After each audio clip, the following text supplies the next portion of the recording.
Exactement, on peut entendre des phrases comme tu n'y arriveras pas, c'est pas pour moi, c'est mieux pour les autres, voilà, des idées négatives qui empoisonnent, on va dire, notre évolution, notre état d'esprit. Et coach Lola Wise, comme elle est bien connue sur les différents canaux digitaux, elle est avec nous. C'est l'innovation de cette saison, l'une des grandes innovations de cette saison. Avec elle aujourd'hui, on va parler de l'estime et la confiance en soi, les idées limitantes ou les pensées limitantes. Bonjour coach. Bonjour Alix, sujet très intéressant aujourd'hui. Exactement. Alors, bienvenue au matin du bonheur. Merci, matin bonheur. Bonjour très chers téléspectateurs. Alors, aujourd'hui, on parle des idées limitantes. Déjà, on va les situer. Qu'est-ce qu'une idée limitante ou une pensée limitante? Alors, une pensée limitante, ça va être tout ce qui va empêcher à l'être humain, à l'individu, de pouvoir exprimer son potentiel. Donc, tout ce qui va être impossible en apparence, mais surtout au niveau de l'esprit de l'individu. Donc, généralement, pour pouvoir identifier ces pensées limitantes, j'aime bien prendre un exemple. C'est-à-dire, prenons un vendeur de ballons qui se tient devant un centre commercial et qui tient entre ses mains des ballons blancs, rouges, de plein de couleurs. Et on a un ballon qui s'envole, le ballon blanc, par exemple. Selon vous, dites-moi. Qu'est-ce qui a permis à ce ballon blanc de s'envoler? On va dire l'effet de la météo, voilà, un grand vent, un coup d'air. Est-ce que c'est parce que ce ballon il a relâché? Il a relâché, merci, voilà. Très bonne réponse. Parce que ça n'a rien à voir avec la couleur du ballon. Ce n'est pas parce qu'on avait un ballon blanc que le ballon s'est envolé, mais c'est tout simplement parce que ce ballon avait la capacité à s'envoler.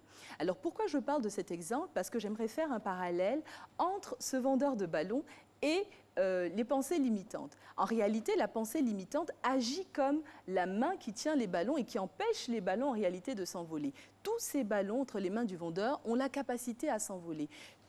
Alix a la capacité à s'envoler, j'ai la capacité à m'envoler. On va l'éviter un jour ici. Exactement. Mais l'idée, c'est que on est retenu par quoi? Par nos pensées limitantes. Donc la pensée limitante ne réduit pas, ou on va dire ne distille pas, ou n'annule pas les capacités que nous avons, les opportunités ou l'excellence qu'il y a en nous, mais va limiter cela en retenant tout notre potentiel. Exactement. Dès lors, on a envie de se demander d'où proviennent ces pensées limitantes.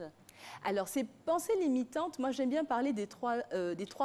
Okay. Alors, il y a l'éducation, il y a également l'expérience et également il y aura tout ce que nous on va appeler les échecs, qui en réalité ne le sont pas, on pourra en parler un autre jour, mais ces trois E vont généralement créer un environnement qui va générer, produire ces blocages, ces pensées limitantes. C'est-à-dire que tu as grandi, tu as toujours entendu, tu es vilain, tu n'es pas intelligent, tu n'y arriveras pas, tu es bête, etc.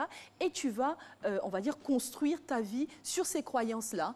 Et ces croyances, généralement, vont agir également dans un système circulaire. C'est-à-dire que les pensées limitantes vont créer des paroles très souvent négatives, vont engendrer des actes, vont générer des habitudes, vont générer des routines, vont définir notre trait de caractère et nourrir à nouveau nos pensées limitantes. Donc c'est un cercle vicieux dont il faut sortir rapidement. L'environnement, à vous entendre, joue un rôle prépondérant. Énormément. Et quand on parle d'environnement, environnement visuel, ce qu'on voit quand on est enfant, l'environnement au niveau du langage également, ce qu'on entend de façon récurrente. Tous nos sens, tous nos six sens, ce qu'on a eu à expérimenter tout au long de la vie, ce qu'on a eu à découvrir, les expériences qu'on a réalisées aussi bien au niveau de la cellule familiale, au niveau de sa vie sociale, au niveau de sa formation professionnelle, au niveau de sa vie conjugale. Tout ce qu'on expérimente, tout ce qu'on vit, c'est-à-dire qu'au quotidien, on est exposé à des situations qui vont produire et générer des pensées limitantes. Comment bâtir ça dans le roc de notre esprit, très tôt, le plus tôt possible? Alors, j'aime bien cette expression le plus tôt possible. Il faut commencer très tôt, il faut commencer déjà chez les enfants. Déjà, il faut réussir à les diagnostiquer. La première étape, c'est d'arriver à les diagnostiquer. Parce que sur cette table, on est tous exposés aux pensées limitantes sans le savoir.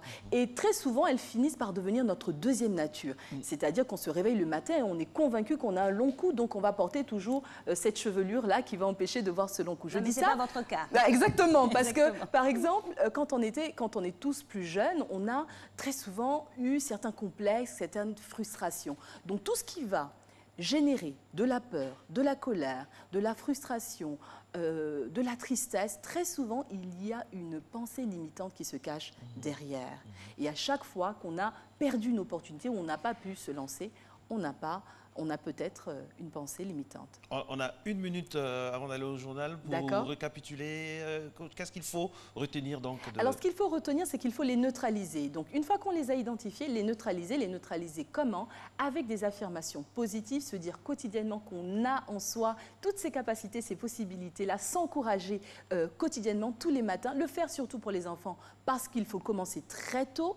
Ensuite, on peut également faire des exercices de visualisation, imaginer sa vie idéale, meilleure, et retenir que les pensées limitantes n'existent que lorsque on accepte qu'elles prennent la place. Merci infiniment, beaucoup, coach Lola. Il était sur ce plateau pour nous parler de l'estime et la confiance en soi, les pensées limitantes à bannir de notre environnement et de notre état d'esprit. Voilà. Il est 6h.